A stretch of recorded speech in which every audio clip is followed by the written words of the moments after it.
ಗಾಯಂತಿ ದೇವ ಕಿಲ ಗೀತಕಾನಿ ಧನ್ಯಾಸುಯೇ ಭಾರತ ಭೂಮಿ ಭಾಗೆ ಸ್ವರ್ಗಾಪವರ್ಗಾಸ್ಪದ ಮಾರ್ಗಭೂತೆ ಭವಂತಿ ಭೂಯಃ ಪುರುಷಾಸುರತ್ವಾತ್. ಗರುಡ ಪುರಾಣದಲ್ಲಿಯೂ ಇದೇ ಮಾತುಗಳು ಬರ್ತವೆ. ಗಾಯಂತಿ ದೇವಾಹ ದೇವತೆಗಳೆಲ್ಲ ಹೀಗೆ ಹಾಡು ಹೇಳುತ್ತಾರೆ. ಏನು?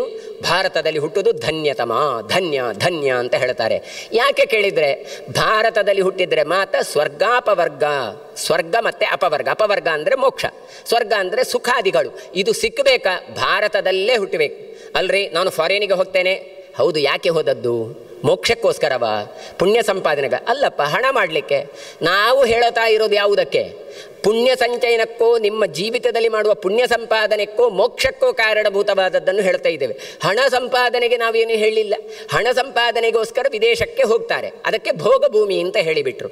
ಹಾಗಾದರೆ ಸ್ವರ್ಗ ಮತ್ತು ಮೋಕ್ಷ ಬೇಕಾ? ಅದಕ್ಕೆ ಭಾರತಕ್ಕೇ ಬರಬೇಕು ಅಂತ ಇಲ್ಲಿ ಹೇಳ್ತಾ ಇದ್ದಾರೆ. ಅದು ಕೂಡ ಕದಾ ಭಾರತಮಭ್ಯೇತ್ಯ, ಅಂಥದ್ರಲ್ಲಿ ಭಾರತದಲ್ಲಿ ಬಂದಿದ್ದೀರಿ. ಮಾಘ ಮಾಸ ಬಂದಿದೆ ಅಥವಾ ಕಾರ್ತಿಕ ಮಾಸ ಎಲ್ಲ ಬಂದಿದೆ. ಆಗ ನೀವು ಹೊರಗಡೆ ಹೋಗಿ ಬಹಿರ್ಜಲೆ ಉಷಕ್ಕಾಲೇ ನಿಮಜ್ಜಾಯ ಇತಿ ವಾಂಚಂತಿ ನಿರ್ಜರಾಹ. ನೀವು ಮನೆಯಿಂದ ಹೊರಗಡೆ ಹೋಗಿ ಸರೋವರಗಳಲ್ಲಿಯೋ ನದಿಗಳಲ್ಲಿಯೋ ಹೋಗಿ ಸ್ನಾನ ಮಾಡಬೇಕು ಉಷಕ್ಕಾಲದಲ್ಲಿ ಅಂತ ಹೇಳ್ತಾರೆ. ಚಳಿ ಚಳಿ ಅಂತ ಕೂತ್ಕೊಳ್ಳೋದಲ್ಲ. ಅದಕ್ಕೆ ಹೇಳಿದು ನೋಡುವವರಿಗೆ ಭಾರಿ ಒಳ್ಳೆಯದು ಅಂತ. ಆದರೆ ಭಾಗವತ ಹೇಳ್ತದೆ, ಬ್ರಾಹ್ಮಣ ಜನ್ಮ ಎಂಥದ್ದು ಬಹಳ ಕಠಿಣ ಅಂತ. ನೋಡುವವರಿಗೆ ಏನೋ ಬ್ರಾಹ್ಮಣರು ಅಂತ ಹೇಳಿದರೆ ಏನು ಹೇಳ್ತಾರೆ ಗೊತ್ತಾ? ಏನು ಹೇಳ್ತಾರೆ ಕೇಳಿದರೆ, ಕೃಚ್ಛ್ರಾಯ ತಪಸೇ ಚೈವ ಪ್ರೇತ್ಯಾನಂದ ಸುಖಾಯ ಚ ಅಂತ. ಬ್ರಾಹ್ಮಣಸ್ಯ ಚ ದೇಹೋಯಂ ಕ್ಷುದ್ರ ಕಾಮಾಯ ನೇಷ್ಯತೆ ಅಂತ. ಬ್ರಾಹ್ಮಣ ಈ ಶರೀರ ಬಂದದ್ದು ಸುಖ ಪಡಲಿಕ್ಕೆ, ಎಂಜಾಯ್ ಮಾಡಲಿಕ್ಕೆ ಬಂದದ್ದೆಲ್ಲ, ಮತ್ತೆ ಕಷ್ಟಪಡಲಿಕ್ಕೆ ಇದ್ದದ್ದು. ಹಾಗಾಗಿ ಎಲ್ಲಿಯಾದರೂ ಬ್ರಾಹ್ಮಣ ನಮಗೆ ಕಷ್ಟ ಕಷ್ಟ ಕಷ್ಟ ಅಂತ ಹೇಳಲೇಬಾರ್ದು ಅಂತ ಹೇಳಿದರು. ಹಾಗಾಗಿ ಬ್ರಾಹ್ಮಣನಾದವ ಬೆಳಿಗ್ಗೆ ಏಳಬೇಕು, ಸ್ನಾನ ಮಾಡಬೇಕು. ಅದು ಕೂಡ ನೋಡಿ, ಎಷ್ಟು ಬೇರೆಯವರು ಎಷ್ಟೆಷ್ಟು ಹೊತ್ತಿಗೂ ಸ್ನಾನ ಮಾಡ್ತಾರೆ.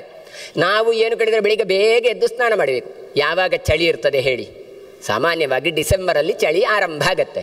ಹಾಗಾದರೆ ಆವಾಗ ಧನುರ್ಮಾಸ, ಆವಾಗ ಮತ್ತು ಬೇಗ ಹೇಳಿ 6 ಗಂಟೆಗೆ ಪೂಜೆ ಆಗಬೇಕು ಹೇಳಿದರು. ಆಯ್ತಲ್ಲ, ಸೂರ್ಯೋದಯದ ಕಾಲಕ್ಕೆ ಪೂಜೆ ಆಗಬೇಕು, ಧನುರ್ಮಾಸದ ಪೂಜೆ. ಅಂದರೆ ಕಷ್ಟ ಬಿಡಲಿಕ್ಕೆ ಇದ್ದದ್ದು ಹೊರತು ಸುಖ ಪಡಲಿಕ್ಕಲ್ಲ. ಇಲ್ಲಿ ಅದನ್ನೇ ಹೇಳ್ತಾರೆ, ಉಷಕ್ಕಾಲದಲ್ಲಿ ಎದ್ದು ಸ್ನಾನ ಮಾಡಿ ಪಾಪಗಳನ್ನು ಕಳ್ಕೊಳ್ಬೇಕು. ಇದು ಜನ್ಮಾಂತರದ ಪುಣ್ಯ. ತೀರ್ಥ ಸ್ನಾನ ಹೇಳೋದು ಅದೇ. ನೀವು ಮನೆಯಲ್ಲಿ ಆರಾಮ ಇರ್ತೀರಾ, ಆದರೆ ತೀರ್ಥಕ್ಕೆ ಹೋದಾಗ ನೀವಲ್ಲಿ ಸ್ನಾನ ಮಾಡಿ ಕ್ಷೇತ್ರ ವಿಧಿಗಳನ್ನು ಮಾಡಿ ಅಂತ ಹೇಳ್ತಾರೆ. ಅನ್ಯತೆ ಕ್ಲಿಶ್ಯತೆ ಜಂತು ಪಾರ್ಥೇಯ ರಹಿತೇ ಪತಿ ಇತಿ ಜ್ಞಾತ್ವ ನರಃ ಪುಣ್ಯಂ ಕುರ್ಯಾತ್ ಪಾಪಂ ವಿವರ್ಜಯೇತ್. ಆದ್ದರಿಂದ ಹೀಗೆ ದಾನ ಧರ್ಮಗಳನ್ನೆಲ್ಲ ಮಾಡಿಕೊಂಡು ಏನು ಮಾಡಬೇಕು ಕೇಳಿದರೆ, ನಾವು ಪುಣ್ಯದ ಗಂಟನ್ನು ಪಟ್ಟುಕೊಂಡು ಯಮನ ಮಾರ್ಗದಲ್ಲಿ ಸುಖವಾಗಿ ಹೋಗಬೇಕೇ ಹೊರತು ಇದಲ್ಲ. ಹೀಗೆ ಇಲ್ಲದಿದ್ದರೆ ಏನಾಗತ್ತೆ ಅಂತ ಅಲ್ಲಿ ಹೇಳ್ತಾರೆ. ಯೇ ಮನಾಗಪಿ ದೇವೇಶಂ ಪ್ರಪನ್ನ ಶರಣಂ ಹರಿಂ ತೇಪಿ ಘೋರಂ ನ ಪಶ್ಯಂತಿ ಯಮಸ್ಯ ಸದನಂ ನರಾಹ ಪಶ್ಯಂತಿ ಅಂತ.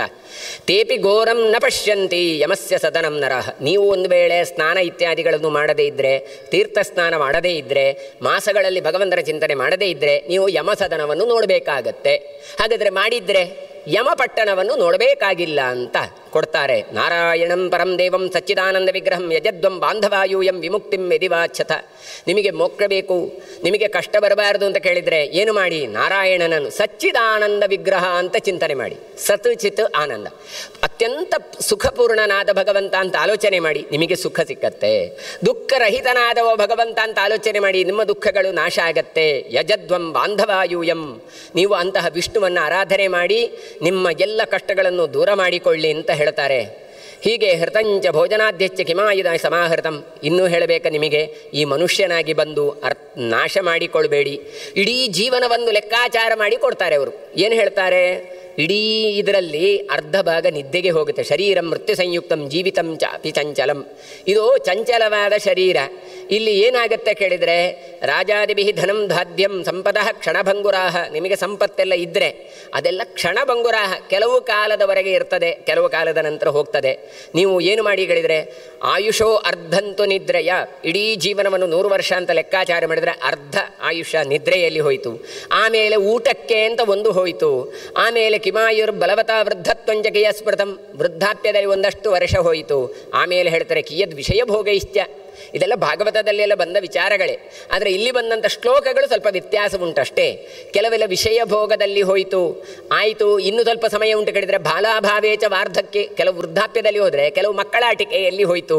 ಹಾಗಾದರೆ ಯಾವಾಗ? ವಯಸ್ವೀ ಹಯ ಧರ್ಮತ್ವಂಜ ಕುರುಧ್ವಂ ಅನಹಂಕೃತಾ. ವಯಸ್ಸು ಬಂದಾಗ ಯೌವನದಲ್ಲಿ ಇರುವಾಗಲೂ ಕೂಡ ನೀವು ಭಗವಂತನ ಚಿಂತನೆಯನ್ನು ಮಾಡದೇ ಇದ್ದರೆ ಮತ್ತೆ ಈ ಜನ್ಮವನ್ನು ಪಡೆಯೋದಿಲ್ಲ. ಅದಕ್ಕೆ ಸಾರ್ಥಕ್ಯವನ್ನು ಮಾಡಿಕೊಳ್ಳಿ ಅಂತ ಹೇಳ್ತಾರೆ. ವಪುರು ವಿನಾಶ ನಿಲಯಂ ಆಪದಾಂ ಪರಮಂ ಪದಂ. ಈ ಶರೀರ ಎನ್ನುವಂಥದ್ದು ನಾಶ ಆಗತ್ತೆ. ಅದು ನಾಶ ಆಗುವ ಮೊದಲು ನೀವಂಥ ಪುಣ್ಯ ಸಂಪಾದನೆಯನ್ನು ಮಾಡಿಕೊಳ್ಳಿ. ಇನ್ನು ಶರೀರವನ್ನು ದೂಷಣೆ ಮಾಡ್ತಾರೆ. ಶರೀರಂ ರೋಗ ನಿಲಯಂ. ಇಲ್ಲಪ್ಪ ದೇಹದಾರ್ಢ್ಯವನ್ನು ಮಾಡಿಕೊಳ್ಳುತ್ತೇವೆ ನಾವು, ಇದ್ದ ಜಿಮ್ಮಿಗೆಲ್ಲ ಹೋಗ್ದು 6 ಪ್ಯಾಕ್ ಬರಬೇಕು ಅದು ಇದು ಅಂತೇಳಿ ಸಮಯವನ್ನು ಕಳೀತೇವೆ. ಹೇಳ್ತಾರೆ ಶರೀರಂ ರೋಗ ನಿಲಯಂ. ಈ ಶರೀರ ಪರ್ಮನೆಂಟ್ ಆಗಲಿಕ್ಕೆ ಸಾಧ್ಯವಿಲ್ಲ, ರೋಗದ ಅದು ನಿಲಯ. ಹಾಗಾದರೆ ಏನು ಕೇಳಿದರೆ, ಗೃಹೀತ ಯುವಕೇಶೇಷು ಮೃತ್ಯುನ ಧರ್ಮಮೈತಿ. ಧರ್ಮಾಚರಣೆಗಾಗುವಾಗ ನಾನು ಇವತ್ತು ಸಾಯ್ತೇನೆ ಈಗ ಸಾಯ್ತೇನೆ ಅಂತ ತಿಳ್ಕೊಂಡೇ ಧರ್ಮಾಚರಣೆ ಮಾಡಬೇಕು ಅಂತ ಹೇಳ್ತಾರೆ. ಹಾಗಾಗಿ ಮಲಾದ್ಯೈರಪಿ ದೂಷಿತಂ. ಮಲಗಳಿರ್ತಾವೆ ದೋಷದಲ್ಲಿ, ದೇಹದಲ್ಲಿ ಎಲ್ಲ, ಅಂಥದ್ದೆಲ್ಲ ದೂಷಿತವಾದದ್ದು. ಹಾಗಾಗಿ ಕಿಮರ್ಥಂ ಶಾಶ್ವತಧಿಯ ಪಾಪಂ ಕುರುತ ಮಾತರಃ. ಹಾಗೆ ಹೇಳ್ತಾರೆ, ಈ ಶರೀರವೇ ಶಾಶ್ವತ ಅಂತ ಯಾಕೆ ತಿಳ್ಕೊಳ್ತೀರಿ? ಹಾಗಾದರೆ ಏನು ಮಾಡಿ, ಈ ಶರೀರವನ್ನು ಇಟ್ಟುಕೊಂಡು ಸಾಧನೆ ಮಾಡಿ ಅಂತ ಅಸಾರಭೂತ ಸಂಸಾರೇ. ಇಲ್ಲಿ ಏನು ಮಾಡಿ, ಅಸಾರವಾದ ಸಂಸಾರದಲ್ಲಿ ಸಾರಭೂತನಾದ ಭಗವಂತನನ್ನು ಚಿಂತನೆ ಮಾಡಿ ಅಂತ ಹೇಳ್ತಾರೆ. ಯಜಧ್ವಂ ಸತತಂ ವಿಷ್ಣುಂ ಮಾನುಷ್ಯಂ ಅತಿ ದುರ್ಲಭಂ. ನೋಡಿ, ಮನುಷ್ಯನಿಗೆ ಅತಿ ದುರ್ಲಭವಾದದ್ದಿದ್ದರೂ ಕೂಡ ಯಜ ಪೂಜಾಯಂ ಅಥವಾ ಸಂಗತಿಕರಣೆ ದಾನೇಶು ಎನ್ನುವ ಅರ್ಥದಲ್ಲಿ ಎಲ್ಲ ಉಂಟು. ಏನು ಮಾಡಿ, ವಿಷ್ಣುವನ್ನು ಆರಾಧನೆ ಮಾಡಿ ಅಂತ ಹೇಳ್ತಾರೆ. ಕೋಟಿ ಜನ್ಮ ಸಹಸ್ರೇಶು ಅಂತ ಹೇಳಿ ಕೋಟಿ ಕೋಟಿ ಜನ್ಮದಲ್ಲಿ ಬಂದದ್ದನ್ನು ನಾವು ಪಡೆದಿದ್ದೇವೆ, ಈ ಜನ್ಮವನ್ನು ಸಾರ್ಥಕ ಮಾಡಿಕೊಳ್ಳಿ ಅಂತ. ದುರ್ಲಭಂ ಮಾನುಷಂ ಪ್ರಾಪ್ಯ ಯೋ ಹರಿಂ ನಾರ್ಚಯೇತ್ ಸಕೃತ್. ಒಂದು ವೇಳೆ ದುರ್ಲಭವಾದ ಈ ಶರೀರ ಇದ್ದೂ ಕೂಡ ನೀವು ಭಗವಂತನ ಚಿಂತನೆ ಮಾಡದೇ ಇದ್ದರೆ ನೀವು ಮುಂದೊಂದು ದಿನ ಈ ಶರೀರವನ್ನು ಮತ್ತೆ ಪಡೆಯೋದಿಲ್ಲ. ಹೀಗೆ ಭೂಯೋ ಭೂಯೋ ಅಂತ ಹೇಳಿ ಮತ್ತೆ ಮತ್ತೆ ಹೇಳ್ತಾ, ವಿಷ್ಣು ಸರ್ವಾತ್ಮನ ಪೂಜ್ಯ. ನೋಡಿ, ನರಕಾದಿ ವರ್ಣನೆ ಬರುವಾಗ ಎಲ್ಲ ಕಡೆ ವಿಷ್ಣುವಿನ ಚಿಂತನೆಯನ್ನೇ ಕೊಡ್ತಾರೆ. ಮೋಕ್ಷಮಿಚ್ಛೇ ಜನಾರ್ದನಾಥ್. ಹಾಗಾಗಿ ಮೋಕ್ಷದ ವಿಷಯ ಬರುವಾಗ ಜನಾರ್ದನನ್ನೇ ಹೇಳುವಂಥದ್ದು. ಇಲ್ಲಿಯೂ ಅದೇ ಹೇಳ್ತಾನೆ. ಯಮಾದಿಗಳು ಯಮಭಟರಿಯಲ್ಲ, ವಿಷ್ಣು ಸರ್ವಾತ್ಮನ ಪೂಜ್ಯ, ವಿಷ್ಣುವನ್ನು ಪೂಜೆ ಮಾಡಲೇಬೇಕು ಅಂತ ಹೇಳ್ತಾರೆ.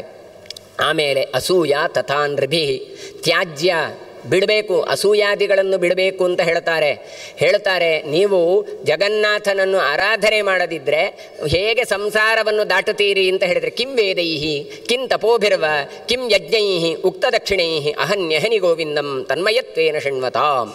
ನೀವು ವೇದ ಮಾಡಿ ಅಥವಾ ತಪಸ್ಸು ಮಾಡಿ ಯಜ್ಞ ಮಾಡಿ ದಕ್ಷಿಣೆ ಕೊಡಿ, ಆದರೆ ಏನೂ ಕೊಟ್ಟರು ಕೂಡ ಹಗಲು ರಾತ್ರಿ ಹರಿಸ್ಮರಣೆ ಮಾಡಿ. ಅದು ಮಾಡದೇ ಇದ್ದರೆ ಏನು ಪ್ರಯೋಜನ? ಕಿಂ ಪುತ್ರದಾರೈಹಿ, ಹೆಂಡತಿ ಮಕ್ಕಳಿಂದ ಏನು ಪ್ರಯೋಜನ? ಕಿಂ ಕ್ಷೇತ್ರ ಬಾಂಧವೈಹಿ, ನನಗೆ ಹೊಲ ಉಂಟು ಆಸ್ತಿ ಉಂಟು ಬಂಧುಗಳಿದ್ದಾರೆ, ಆದರೆ ಯಾರು ಹರಿಸ್ಮರಣೆ ಮಾಡೋದಿಲ್ವ ಅದೆಲ್ಲವೂ ವ್ಯರ್ಥ ಅಂತ ಹೇಳಿ, ತಸ್ಮಾದ್ಯೂಯಂ ಭಯಂ ತ್ಯಕ್ತ ಕುರುಧ್ವಂ ಕೇಶವಾರ್ಚನಂ. ಇದಕ್ಕೆಲ್ಲ ಶಿಕ್ಷೆ ಕೊಟ್ಟದ್ದು ಯಾಕೆ ಕೇಳಿದರೆ ಮತ್ತೆಂತಕ್ಕೂ ಅಲ್ಲ. ಇದೆಲ್ಲವನ್ನು ಬಿಟ್ಟು ಕೂಡ ನೀವು ಏನು ಮಾಡಿ ಅಂತ ಕೇಳಿದರೆ ಭಗವಂತನ ಕೇಶವನ ಅರ್ಚನೆ ಮಾಡಿ ಅಂತ ಹೇಳುವುದಕ್ಕೋಸ್ಕರ ಹೇಳ್ತಾರೆ. ಅಲ್ಲಿ ಹೇಳುವಾಗ ಹೇಳ್ತಾರೆ, ಪಿಬಧ್ವಂ ಅಮಲಂ ಶುದ್ಧಂ ಸಾಲಗ್ರಾಮ ಶಿಲಾಜಲಂ. ನೋಡಿ, ಪರಿಶುದ್ಧವಾದಂಥ ಸಾಲಗ್ರಾಮದ ತೀರ್ಥವನ್ನು ತಗೊಳ್ಳಿ, ಪಾಸಿಟಿವ್ ಎನರ್ಜಿ ಬರ್ತದೆ. ಶರೀರೇ ಜರ್ಜರೀಭೂತೆ ವ್ಯಾಧಿಗ್ರಸ್ತೆ ಕಲೇವರೆ ಔಷಧಂ ಜಾಹ್ನವೀತೋಯಂ. ಔಷಧ ಅಂತ ಹೇಳಿದರು. ಇವತ್ತು ನಮಗೆ ತೀರ್ಥ ತಗೊಂಡ್ರೆ ರೋಗ ಗುಣ ಆಗತ್ತೆ ಅನ್ನುವಂಥದ್ದು ಕಲ್ಪನೆಯೇ ಇಲ್ಲ. ಹಾಗಾಗಿ ತೀರ್ಥಕ್ಕೆ ಅಷ್ಟು ಮಹತ್ವವನ್ನು ಹೇಳ್ತಾರೆ. ಅಷ್ಟು ಮಾತ್ರ ಕುರುಧ್ವಂ ಉಪವಾಸಂಚ ವಾಸರೇಶು ಮಧುದ್ರುಹ. ಅಂದರೆ ಏಕಾದಶಿ ಇವತ್ತು ಉಪವಾಸ ಮಾಡಿ ಅಂತ ಹೇಳಿದರು. ಹಾಗಾದರೆ ಉಪವಾಸ ಮಾಡಿ ದೇವರ ತೀರ್ಥ ತಗೊಳ್ಳಿ, ನಿಮ್ಮ ರೋಗಗಳು ನಾಶ ಆಗತ್ತೆ ಅಂತೇಳಿ ಯಾರು ಕೊಟ್ಟಿದ್ದಾರೆ? ಪುರಾಣಗಳೇ ಕೊಟ್ಟಿದ್ದಾರೆ. ಯಾರು ಹೇಳ್ತಾ ಇದ್ದಾರೆ? ಯಮದೂತರೇ ಹೇಳ್ತಾ ಇದ್ದಾರೆ. ಯಾರು ಹೇಳ್ತಾರೆ ಕೇಳಿದರೆ ನರಕಾದಿಗಳಲ್ಲಿ ಇರುವಂಥ ಶಿಕ್ಷೆ ಕೊಡುವವರು ಹೇಳ್ತಾರೆ. ಇನ್ನು ಯಾರು ಹೇಳಬೇಕು ಹೇಳಿ? ಅಷ್ಟು ಹೇಳಿದರೂ ನಾವು ಕೇಳೋದಿಲ್ಲ ಹೇಳಿದರೆ. ಮತ್ತೆ ಹೇಳ್ತಾರೆ, ಸ್ನಾನಂ ಕುರುಧ್ವಂ ಅನಿಷು ಮಕರಸ್ಥೇ ದಿವಾಕರೆ ಕುರುಧ್ವಂ ಭರ್ತೃಸೇವಾಂಚ ಭೀತಿಸ್ತ್ಯಾಜ್ಯ ಸುದೂರತಃ. ಸ್ನಾನ ಮಾಡಿ ಯಾವಾಗ? ಮಕರದಲ್ಲಿ ಸೂರ್ಯ ಇರುವಾಗ ಅಂತ, ಸಂಕ್ರಾಂತಿಗಳಲ್ಲಿ ಎಲ್ಲ ಮಕರ ಮಾಸಗಳಲ್ಲಿ ಸ್ನಾನ ಮಾಡಿ ಅಂತ ಹೇಳ್ತಾರೆ. ಆಮೇಲೆ ಏಕಾದಶಿ ತಿಥಿ ಪುಣ್ಯ ಸರ್ವಪಾಪ ಪ್ರಣಾಶಿನಿ. ಏಕಾದಶಿ ತಿಥಿ ಬಹಳ ಪಾಪವನ್ನು ದೂರ ಮಾಡುವಂಥದ್ದು. ಪಕ್ಷೇ ಸಮಾಯಾತಿ ಕಿನ್ನುಬಹು ನರಕಾದ್ಭಯಂ. ಪಕ್ಷ ಬರ್ತದೆ. ಇವತ್ತು ನೋಡಿ ಏಕಾದಶಿ, ಅಯ್ಯೋ ಮಾರ್ರೆ ಏಕಾದಶಿ ಮಾರ್ರೆ ನಾಳೆ ಅಂತ ಅಲ್ಲ.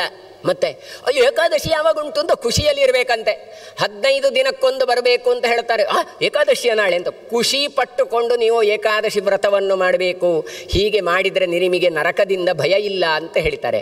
ಈಗ ನೋಡಿ, ಇವತ್ತು ಹೆಚ್ಚಿನವರು ಏಕಾದಶಿ ಹೇಗೆ ಮಾಡೋದು ಕೇಳಿದರೆ, ಅಯ್ಯೋ ಮಾರ್ರೆ ಎಲ್ಲ ತಿಥಿಯು ಲೋಪ ಆಗ್ತದೆ ಮಾರ್ರೆ, ಇದೊಂದು ಏಕಾದಶಿ ತಿಥಿ ಒಂದು ಲೋಪ ಆಗುವುದಿಲ್ಲ ಅಂತ. ಏಕಾದಶಿ ಮಹಾಮಾರಿ ಅಂತಲೇ ಎಲ್ಲ ಬೈತಾ ಕೂತ್ಕೊಳ್ತೀರಿ. ಖಂಡಿತ ಹಾಗೆ ಮಾಡಲೇಬೇಡಿ ಅಂತ ಹೇಳ್ತಾರೆ. ಏಕಾದಶಿ ಬಂತು ಹೇಳಿದರೆ, ಉಪವಾಸ ಮಾಡಿತು ಕೇಳಿದರೆ ನರಕಾದಿಗಳು ಸಿಕ್ಕೋದಿಲ್ಲ. ನೋಡಿ, ಅಂತಹ ಕಾಲವನ್ನು ನಿರೀಕ್ಷೆ ಮಾಡಬೇಕು ಅಂತ ಕೊಡ್ತಾರೆ. ಅದಕ್ಕೋಸ್ಕರ ಹೇಳ್ತಾರೆ, ಪುಣ್ಯದಾಯಿ ಪುನರ್ಮಾಘ, ಮಾಘ ಮಾಸ ಇತ್ಯಾದಿಗಳೆಲ್ಲ ಪುಣ್ಯವನ್ನು ವರ್ಷೇ ವರ್ಷೇ ಸಮಾಯತಿ ಕಿನ್ನುಬೋ ನರಕಾದ್ಭಯ, ಪ್ರತಿ ವರ್ಷ ಬರ್ತದೆ ಈ ಮಾಸಗಳೆಲ್ಲ. ನಿಮಗೆ ನರಕದ ಯಾಕೆ ಹೆದರಿಕೆ ಅಂತ ಕೇಳ್ತಾ ಇದ್ದಾರೆ. ಹಾಗಾಗಿ ಘೋರ ಯಾತನೆಗಳನ್ನು ಮುಂದೆ ನೀವು ಮಾಡದಿದ್ದರೆ ಏನು ಅಂತ ಹೇಳಿ ವರ್ಣನೆಯನ್ನು ಕೂಡ ಮಾಡ್ತಾರೆ.